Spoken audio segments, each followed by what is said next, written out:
चंद्र राशि धनु का मासिक राशिफल मई 2024। स्वास्थ्य, यह महीना स्वास्थ्य के दृष्टिकोण से कुछ कमजोर रहने की संभावना है। राशि स्वामी बृहस्पति महाराज और रोग के भाव यानी कि छठे भाव में पूरे महीने बने रहेंगे, जिससे आपका स्वास्थ्य कमजोर बना रह सकता है। 3 मई को बृहस्पति अस्त अवस्था में आ जाएंगे। ये समय स्वास्थ्य को और कमजोर बना सकता है। आपको आमाशय से संबंधित समस्याएं हो सकती हैं और छाती में जलन, जकड़न या संक्रमण जैसी समस्या होने की संभावना बन सकती है। सूर्य के वृषभ राशि में 14 तारीख को आ जाने से वह आपकी स्वास्थ्य समस्याओं को दूर करने में महत्वपूर्ण योगदान प्रदान करेंगे और आपकी रोग प्रतिरोधक क्षमता को बढ़ाएंगे। आपको स्वास्थ्य समस्याओं को नजरअंदाज नहीं करना है, लेकिन एक अच्छी दिनचर्या को अपनाना है जिसमें सुबह की सैर और थोड़ा बहुत व्यायाम और योग शामिल हो। इससे आपको अच्छा स्वास्थ्य लाभ मिल सकता है। कुछ समस्याओं के लिए चिकित्सक से संपर्क करना ही बेहतर रहेगा। करियर के दृष्टिकोण से यह महीना उतार चढ़ाव से भरा रहने की संभावना है। दशम भाव के स्वामी बुध महाराज चतुर्थ भाव में अपनी नीच राशि मीन में विराजमान रहेंगे और उनके साथ राहु और मंगल जैसे ग्रह युति संबंध बनाएंगे। इससे आपको कार्य क्षेत्र में परेशानियों का सामना करना पड़ सकता है। आपकी किसी से कहासुनी हो सकती है। मुंह जबानी जंग होने से कार्यक्षेत्र का माहौल अनुकूल नहीं रहेगा और इससे आपको नौकरी में कुछ परेशानियों का सामना करना पड़ सकता है। दशम भाव में केतु महाराज के विराजमान होने से आपका मन काम में कम लगेगा। आप किसी बात को लेकर परेशान नजर आएंगे।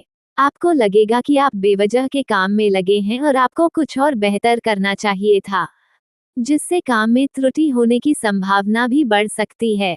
आपको अपने कार्य क्षेत्र में किसी से भी लड़ाई झगड़ा करने से बचना चाहिए। हालांकि एक बात अनुकूल रहेगी, वह ये कि देव गुरु बृहस्पति आपके छठे भाव में विराजमान रहेंगे और वहां से आपके दशम भाव पर दृष्टि डालेंगे, जिससे आपको नौकरी में अनुकूल परिणाम भी धीरे धीरे मिलेंगे और वरिष्ठ अधिकारियों का सहयोग मिलेगा।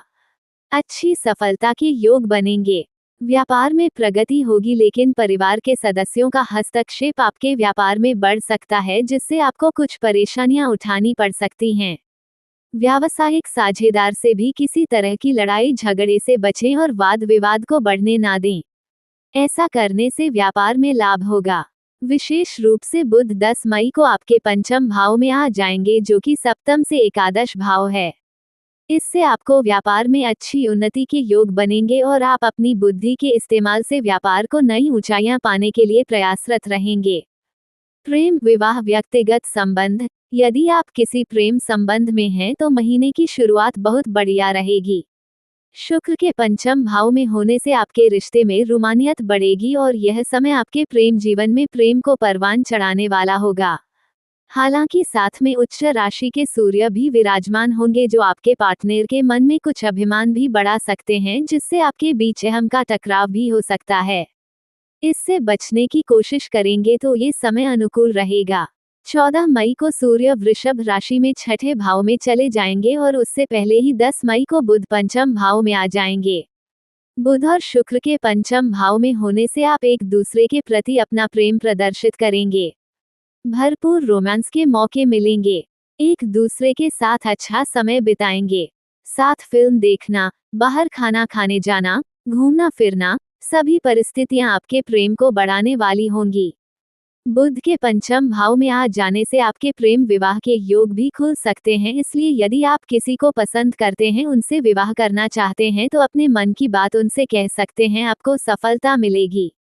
विवाहित जीवन व्यतीत कर रहे जातकों के लिए वैसे तो समय अच्छा रहेगा और आप अपने जीवन साथी के साथ मिलकर जीवन के कई फैसले लेंगे, लेकिन परिवार के लोगों की शांति की वजह से आपके रिश्ते में भी समस्या आ सकती है। किसी भी परिस्थिति में ऐसा ना होने दें और समय रहते परिस्थितियों को संभालने पर ध्यान दें। इससे सब कुछ अनुकूल हो सकता है।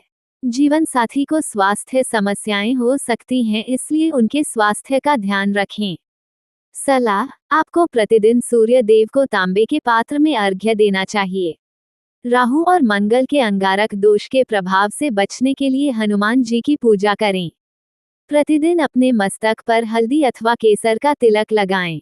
किसी ब्राह्मण अथवा विद्यार्थियों को बृहस्पतिवार के दिन पढ़ने की सामग्री भेंट करें।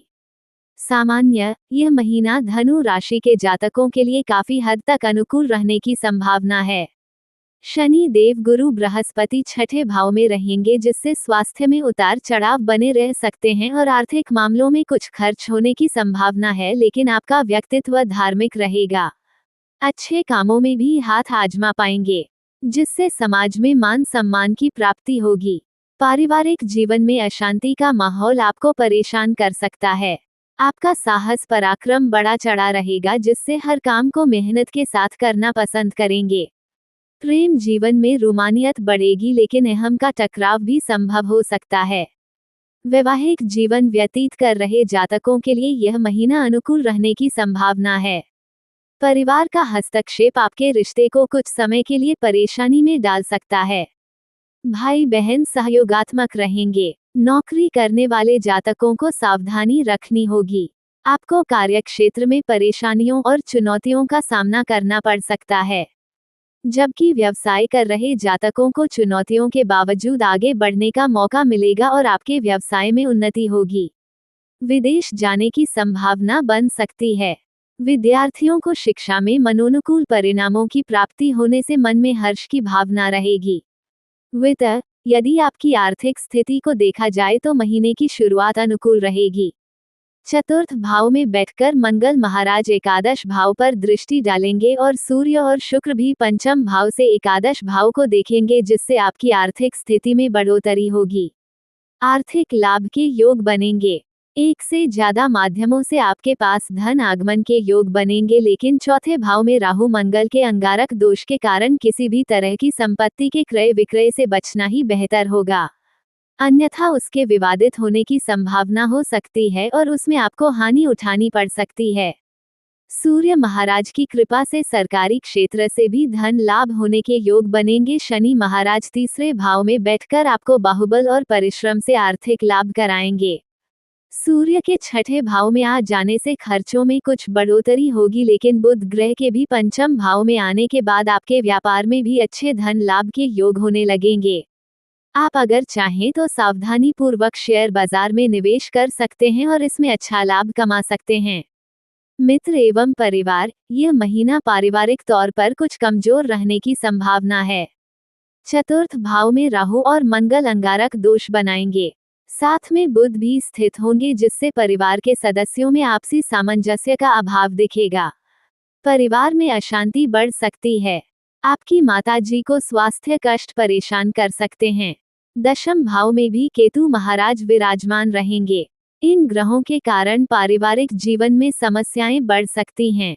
लोग एक दूसरे को अच्छे से समझ नहीं पाएंगे और अपने आप को श्रेष्ठ साबित करने की दौड़ लगेगी, जिसमें कुछ समस्याएं सामने आ सकती हैं। पारिवारिक कलह का रूप भी यह समस्या ले सकती है। आपके व्यापार में परिवार के सदस्यों का बेवजह का हस्तक्षेप आपके लिए परेशानियां खड़ी कर सकता है, इसलिए सावधानी रखें। दूसरे भाव के स्वामी शनि महाराज तीसरे भाव में विराजमान रहेंगे। इससे कुटुंब के लोग आपको सहयोग देंगे।